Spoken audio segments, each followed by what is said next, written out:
Hi എല്ലാവർക്കും എൻ്റെ YouTube ചാനലിലേക്ക് സ്വാഗതം. ഇന്ന് ഞാൻ പറയാൻ പോകുന്നത് ആമസോൺ പ്രൈം വീഡിയോയിൽ പുതിയതായിട്ട് ഇറങ്ങിയ ഒരു സീരീസിനെ പറ്റിയാണ്. സ്പൈഡർ നോയർ എന്നാണ് ആ സീരീസിൻ്റെ പേര്.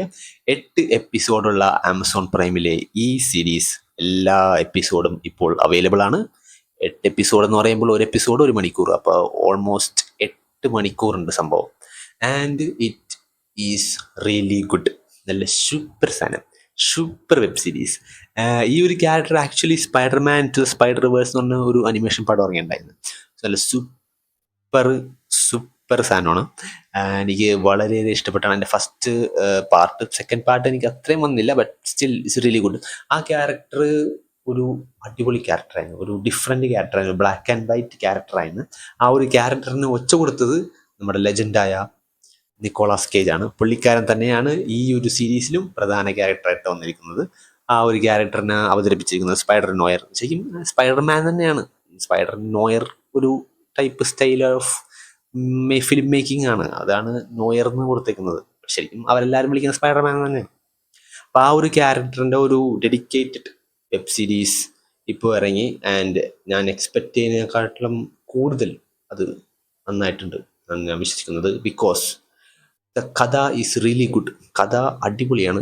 ഒന്നും രണ്ടും എപ്പിസോഡിൽ എനിക്ക് അത്ര ഇത് തോന്നിയില്ല, എനിക്ക് അത്ര ഗ്രിപ്പായിട്ട് ഫീൽ ചെയ്തില്ല. ബട്ട് 3-4 പിന്നെ അങ്ങോട്ട് കയറി സ്റ്റോറി നല്ല ഹോൾഡ് എടുക്കും. നമ്മുടെ ഇമോഷൻസിൽ നല്ല ഹോൾഡ് എടുക്കും. വളരെ കുറച്ച് ക്യാരക്ടേഴ്സ് ഉള്ളൂ. അപ്പോൾ ആ വളരെ കൺഫ്യൂസിങ് ആയിട്ട് സ്റ്റോറി ലൈൻസ് ഒന്നും വരില്ല. എല്ലാവർക്കും മനസ്സിലാവുന്ന രീതിയിലുള്ള വളരെ സിമ്പിളായിട്ടുള്ള സ്റ്റോറി ലൈൻ. നമ്മുടെ നിക്കോളാസ് കേജിൻ്റെ പെർഫോമൻസ്, പിന്നെ ആക്ഷൻ, അതെനിക്ക് എടുത്തു പറയണം. കാരണം സാധാരണ സ്പൈഡർമാൻ പടങ്ങളിൽ സ്പൈഡർമാൻ്റെ ആക്ഷൻ കറക്റ്റായിട്ട് മനസ്സിലാകാറില്ല. കാരണം അങ്ങാട് ചാടി ചിലന്തി പോലെ ഇങ്ങനെ ചാടി നടക്കുമ്പോൾ എനിക്കത് കീപ്പപ്പ് ചെയ്യാൻ പറ്റില്ല. ആ ഒരു ആക്ഷൻ ലൈക്ക് എവിടെയാണ് എന്താണ് കാണിക്കുന്നത് ഭയങ്കര കൺഫ്യൂസിങ് ആണ്. ബട്ട് ഈ ഒരു ക്യാരക്ടർ കിളവനായത് കൊണ്ടാവാം ചിലപ്പോൾ മൂവ്മെൻ്റ് അത്രയും വന്നില്ല. വളരെ സ്ലോ ആയിട്ടാണ് മൂവ് ചെയ്യുന്നതും വളരെ സിമ്പിളായിട്ട് നമുക്ക് മനസ്സിലാവുന്ന വെബിങ് ആണ്. ഇപ്പം നമുക്ക് സ്പൈഡർമാൻ്റെ ശക്തി കിട്ടിയാൽ നമ്മൾ എങ്ങനെ ചെയ്യും? ഇങ്ങനെ പിടിച്ച് വലിച്ചിട്ട് അയാളിങ്ങനെ വലിക്കും, അപ്പോൾ അയാൾ മോന്തല് വീഴും. അതൊക്കെ നമുക്ക് പറ്റുള്ളൂ. അതൊക്കെ തന്നെയാണ് ഈ പുള്ളിക്കാരൻ ചെയ്യുന്നത്. അതുകൊണ്ട് തന്നെയാണ് ഇതിൻ്റെ ആക്ഷൻ മനസ്സിലാക്കാൻ വളരെ എളുപ്പമാണ്. പിന്നെ ഓഫ് കോഴ്സ് അതിനൊരു ബഡ്ജറ്റ് ഇവർക്ക് അധികം ഉണ്ടായിരുന്നില്ല. അത് പക്ഷേ ക്വാളിറ്റിയിൽ ഇവരൊരിക്കലും ഒരു വിട്ടുവീഴ്ച വന്നിട്ടില്ല. I think the quality is really good. And the action ആവശ്യമുള്ള സമയത്തെല്ലാം നല്ല ക്വാളിറ്റിയോടെ സംഭവം ചെയ്തിട്ടുണ്ട്. പിന്നെ ഓഫ് കോഴ്സ് 2 രീതിയിൽ അവൈലബിൾ ആണ്. കളറിലും കാണാം, ബ്ലാക്ക് ആൻഡ് വൈറ്റിലും കാണാം. ഞാൻ ആക്ച്വലി ബ്ലാക്ക് ആൻഡ് വൈറ്റിലല്ല കണ്ടത്, ഞാൻ കളറിലാണ് കണ്ടത്.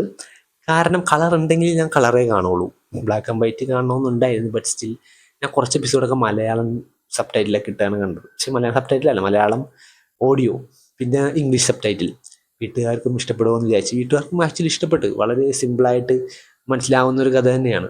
ഇതിൻ്റെ സ്റ്റോറി വളരെ സ്ട്രോങ് ആണ്. ലൈക്ക് നമുക്ക് മനസ്സിലാവുന്ന രീതിയിൽ വളരെ സിമ്പിളായിട്ട് ഈ ക്യാരക്ടറിന് എന്താണ് വേണ്ടത്, ആ ക്യാരക്ടറിന് എന്താണ് വേണ്ടത്, ഇവർ തമ്മിൽ എന്താണ് പ്രശ്നം, അതൊക്കെ തന്നെയാണ് ഈ സംഭവം ഇങ്ങനെ വളരെ ഇൻട്രസ്റ്റിംഗ് ആയിട്ട് കൊണ്ടുപോകുന്നത്. പിന്നെ ഇതിൽ വേറെ എടുത്ത് പറയാന്ന് വെച്ചാൽ ഓരോ എപ്പിസോഡ് കഴിയുമ്പോഴും അടുത്ത എപ്പിസോഡ് കാണാനുള്ള ഒരു ത്വര അത് മാർക്ക് നന്നായിട്ട് ഉണ്ടാക്കാൻ പറ്റിയിട്ടുണ്ട്. അതൊക്കെ കൊണ്ട് തന്നെ ഈ എപ്പിസോഡുകളും ഈ ഒരു വെബ് സീരീസും വളരെ ഇൻട്രസ്റ്റിംഗ് ആണ്, വളരെ എൻഗേജിങ് ആണ്. ആൻഡ് എന്നെ ഡെഫിനറ്റ്ലി ഹുക്ക് ചെയ്തു. ഈ ഒരു സീസൺ കഴിഞ്ഞ ശേഷം ഇനിയും സീസൺ ഉണ്ടാകാം, കാരണം ഇതിൻ്റെ സക്സസിനെ ബേസ് ചെയ്തിരിക്കും. ആൻഡ് ഐ ഹോപ്പ് വളരെ നല്ല സക്സസ് ഉണ്ടാകട്ടെ. കാരണം I am looking forward to watch new series, new episodes and new season of this സംഭവം. മാർവലിൻ്റെ പൊതുവെ മാർവൽ സിനിമാറ്റിക് യൂണിവേഴ്സിൻ്റെ ഭാഗമല്ല, ബട്ട് മാർവൽ സിനിമാറ്റിക് യൂണിവേഴ്സിൻ്റെ ആ ഒരു സൂപ്പർ ഹീറോ സംഭവങ്ങളിൽ നിന്നും മാറ്റി നിർത്തിക്കൊണ്ട് ഈ സംഭവം കുറച്ച് അടിപൊളിയാണ്. In terms of story line it's really really really good. And humour ഉണ്ട്, അതൊരു നല്ല പോർഷനിലുണ്ട്. പിന്നെ ഈ ഒരു സ്റ്റൈൽ ഓഫ് ഫിലിം മേക്കിംഗ് വളരെ അടിപൊളിയാണ്. നമ്മുടെ ബിഗ് സ്ക്രീനിലൊക്കെ പോലെ അവർ സെറ്റ് വെച്ചിട്ട് മുഖമൊക്കെ ഭയങ്കര ക്ലോസപ്പിലാണ് അവർ പിടിച്ചേക്കുന്നത്. So overall it's a really good web series. നല്ല അടിപൊളി സാധനം വന്നിരിക്കുകയാണ്. അപ്പോൾ definitely worth watch. And thank you for watching this video. By.